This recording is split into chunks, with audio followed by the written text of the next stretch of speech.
Hello students. मैं Ashish Verma, assistant professor law, government law college Ajmer. आज हम LLB second year paper 2.6 labour and industrial law first अर्थात श्रम एवं औद्योगिक विधि प्रथम विषय पर चर्चा करेंगे। Paper 2.6 labour and industrial law first के अंतर्गत हमारे द्वारा सिलेबस के अकॉर्डिंग कुल 5 अधिनियमों का अध्ययन किया जाना है। इसके अंतर्गत आज हमारे द्वारा कारखाना अधिनियम 1948, द फैक्ट्रीज एक्ट 1948 प्रारंभ किया जा रहा है।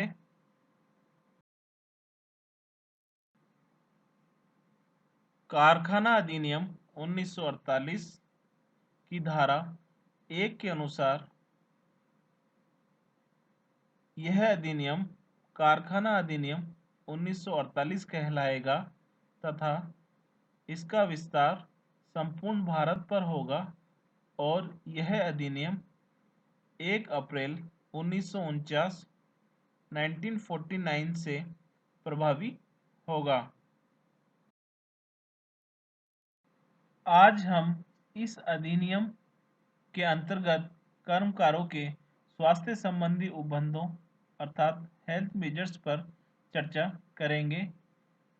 कर्मकारों के स्वास्थ्य संबंधी उपबंधों से संबंधित प्रावधान इस अधिनियम की धारा 11 से लेकर 20 में बताए गए हैं, जिसे हम अध्ययन और सुविधा की दृष्टि से दो भागों में विभाजित कर अध्ययन करेंगे।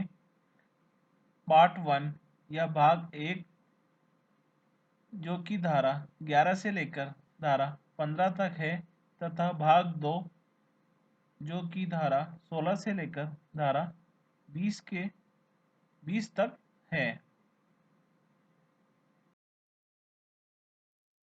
भाग 1 धारा 11 से लेकर 15 तक के अंतर्गत धारा 11 में स्वच्छता संबंधी प्रावधान बताए गए हैं। धारा 12 में कचरे और गंदे पदार्थ हटाने की व्यवस्था संबंधी प्रावधान बताए गए हैं। धारा 13 में समातन और तापमान संबंधी प्रावधान बताए गए हैं और धारा 14 में धूल और धुआं के संबंधित प्रावधान बताए गए हैं।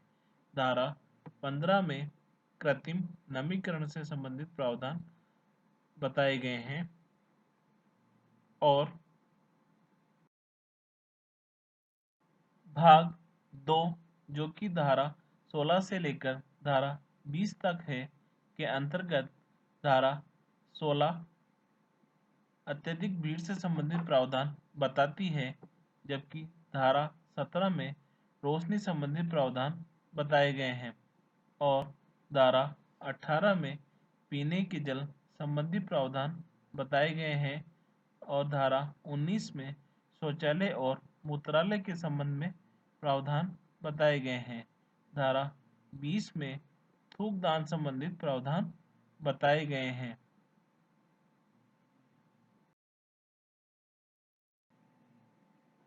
अब है पार्ट 1 सेक्शन 11 टू 15, जिसके अंतर्गत सबसे पहले है धारा 11 सेक्शन 11 जो कि स्वच्छता संबंधी प्रावधान बताती है। धारा 11 की उपधारा 1 के अनुसार प्रत्येक कारखाने को स्वच्छ रखा जाएगा और किसी नाली, शौचालय अथवा गंदगी से उत्पन्न होने वाली दुर्गंध से मुक्त रखा जाएगा और इस संबंध में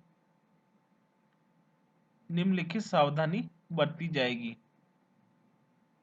पहला या ए, कारखाने के प्रत्येक कक्ष की फर्शों व बेंचों से, सीढ़ियों एवं रास्तों से धूल, गंदगी या कूड़ा करकट एवं बेकार पदार्थ प्रतिदिन झाड़ू लगाकर साफ किए जाएंगे अथवा अन्य प्रभावकारी साधन से उनकी सफाई करी जाएगी।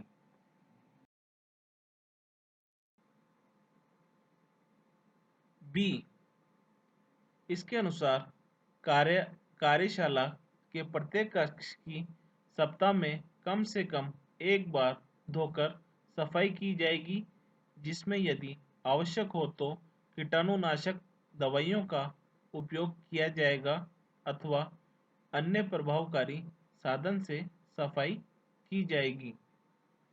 सी, यदि अभिनिर्माण प्रक्रिया में फर्श का गीला हो जाना संभाव्य है और जहां से पानी की निकासी की जा सकती है, तो ड्रेनेज की प्रभावकारी व्यवस्था की जाएगी और उन्हें सदैव उक्त कार्य के लिए उपयोगी बनाए रखा जाएगा। डी, कमरों की सभी भीतरी दीवारें, विभाजक दीवारें, अंत्य छतें, अन्य दीवारें, रास्ते या सीढ़ियाँ निम्न प्रकार से साफ सुथरी रखी जाएगी। पहला, यदि ऐसी दीवारें आदि किसी घुलने योग्य पानी वाले रंग से या अन्य प्रकार से रंगी गई है या वार्निश की गई है, तो प्रत्येक 5 वर्ष की अवधि में कम से कम एक बार उनकी पुनः पेंटिंग या वार्निश की जाएगी। 1A, यदि यह दीवारें घुलने वाले रंग से रंगी गई है तो उन्हें 3 वर्ष से कम 3 वर्ष से कम 3 वर्ष में कम से कम एक बार ऐसे रंग की कम से कम एक परत द्वारा पुनः रंगा जाएगा और प्रत्येक 6 माह की अवधि में कम से कम एक बार साफ किया जाएगा। अब है 2, इसके अनुसार दीवारें यदि पेंटिंग या वार्निश की गई है या जहां चिकना अपारदर्शी सतह है, जो 14 माह की अवधि में कम से कम एक बार निर्धारित तरीके से साफ की जानी आवश्यक है और सफाई का तरीका वह होगा जैसा कि इस संबंध में नियमों के द्वारा निर्दिष्ट किया जाए। किसी अन्य प्रकरण में रंगी गई या पोती गई दीवारें और रंगाई या पुताई प्रत्येक 14 माह में कम से कम एक बार अवश्य की जाएगी। अर्थात यदि किसी प्रकरण में दीवारें रंगी या पोती जाएगी और रंगाई या पुताई प्रत्येक 14 माह में कम से कम एक बार आवश्यक रूप से की जाएगी। अब है डी, इसके अनुसार प्रत्येक दरवाजे, खिड़कियों के चौखटों और दूसरी लकड़ी या धातु के फ्रेम या शटर को रंगाया या वार्निश किया हुआ रखा जाएगा और 5 वर्ष में कम से कम एक बार उनकी रंगाई या वार्निश पुनः की जाएगी।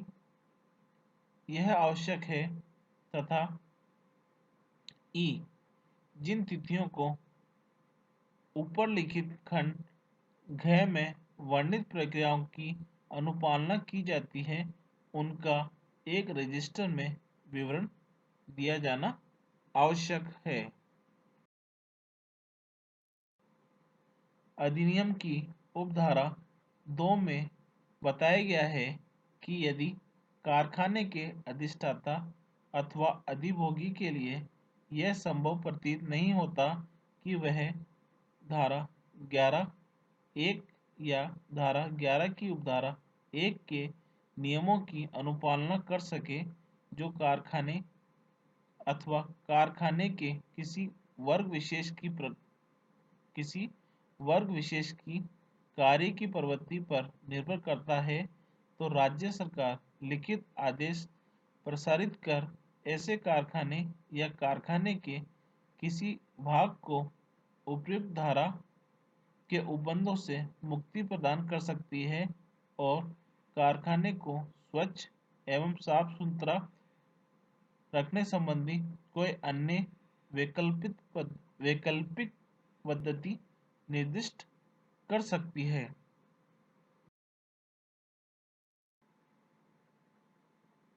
अब है धारा 12 सेक्शन 12 कचरे और गंदे पदार्थ हटाने की व्यवस्था।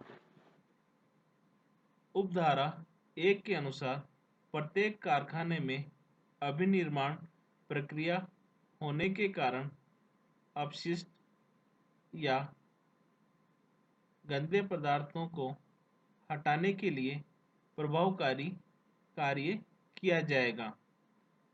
उपधारा 2 के अनुसार इस हेतु अर्थात उपधारा एक के लिए उपधारा 1 के लिए राज्य सरकार इस काम को करने के संबंध में नियम बना सकती है तथा उन प्राधिकारियों को भी निर्धारित कर सकती है जिनकी स्वीकृति इस प्रकार किए गए प्रबंध पर अनिवार्य होगी।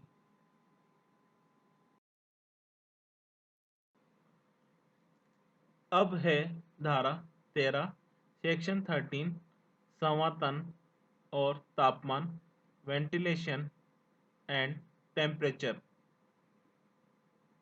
इस धारा के अंतर्गत हवादान एवं तापमान के लिए उचित प्रबंध संबंधी उपबंध बताए गए हैं। इस धारा की उपधारा 1 के अनुसार प्रत्येक कारखाने में उपयुक्त तापमान रखने के लिए यथोचित एवं प्रभावकारी व्यवस्था निम्नानुसार की जाएगी। ए ताजी हवा के संचार द्वारा समुचित हवादान। बी ऐसा तापमान जो उनमें कार्य करने वाले कर्मकारों को युक्ति संगत आराम की अवस्था या दशा प्रस्तुत कर सके और उनके स्वास्थ्य को होने वाले कुप्रभावों को रोक सके।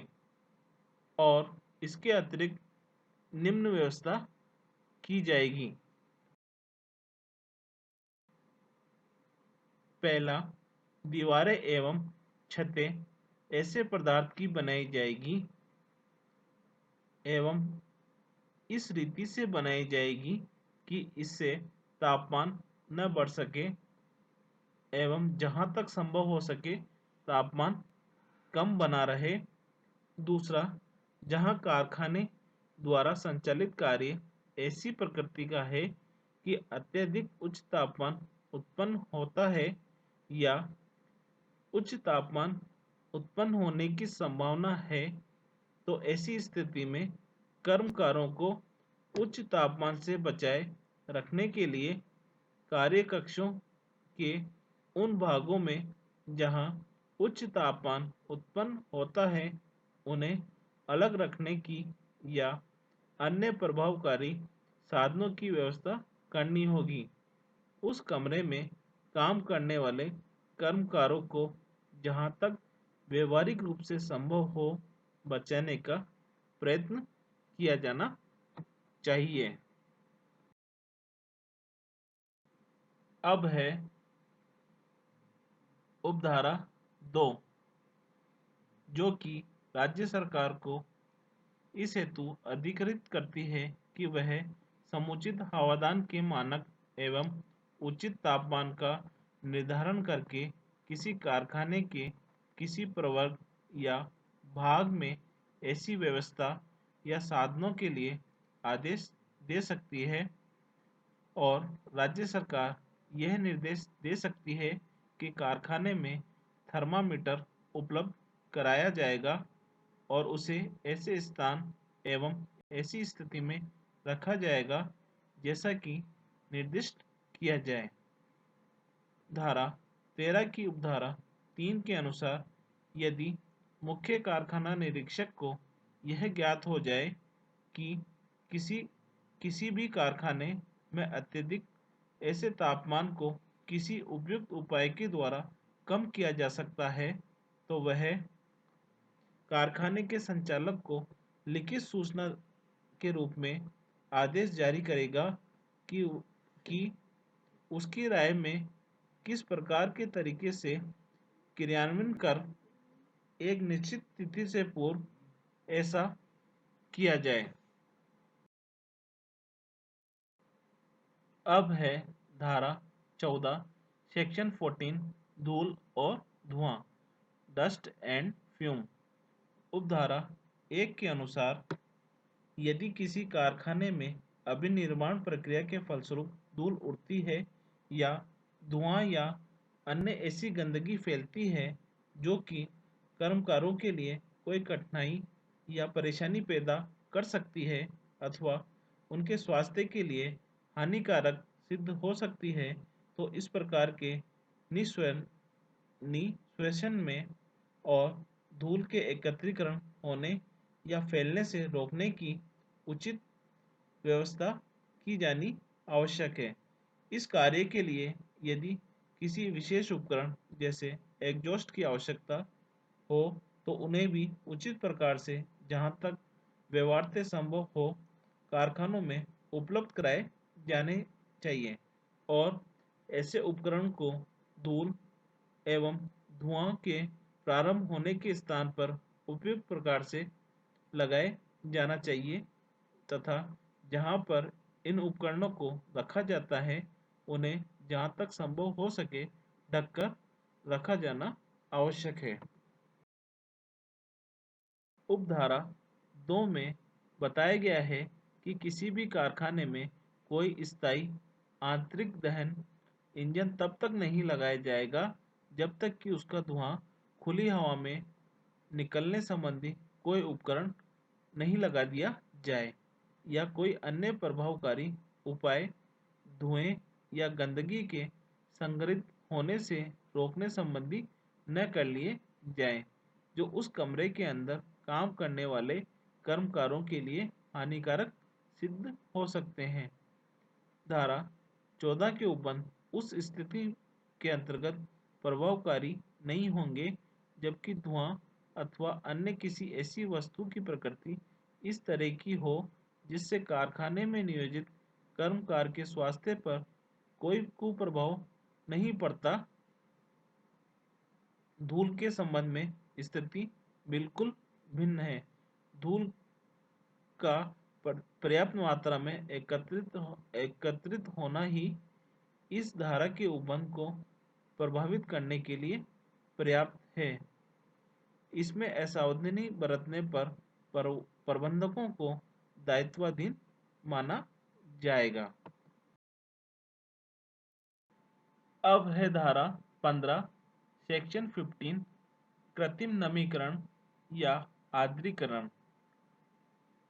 अधिनियम की धारा 15 1 के अनुसार सभी कारखानों के संबंध में जिनमें कृत्रिम आर्द्रीकरण या नमीकरण कृत्रिम रूप से बढ़ाया गया है, इस प्रयोजन के उद्देश्य के लिए राज्य सरकार अधिनियम की धारा 15(1) के अंतर्गत निम्नलिखित नियम बना सकती है।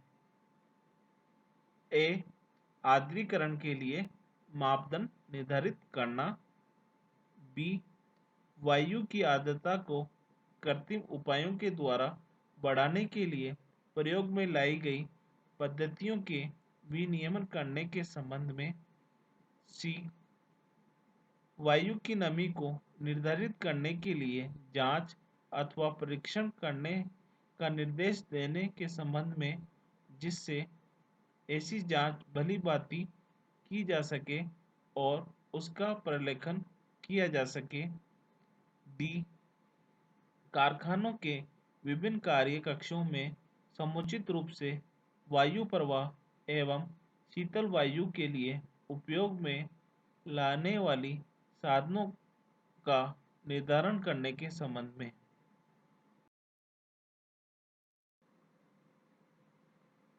उपधारा 2 के अनुसार किसी ऐसे कारखाने में जहां वायु की आर्द्रता कृत्रिम रूप से बढ़ाई जाती है, वहां इस कार्य के लिए पानी सदैव सार्वजनिक वितरण प्रणाली अथवा पीने के पानी के अन्य साधनों से ही प्राप्त किया जाएगा, अथवा उसको उपयोग में लाने से पूर्व भली भांति प्रभावकारी ढंग से शुद्ध कर लिया जाएगा।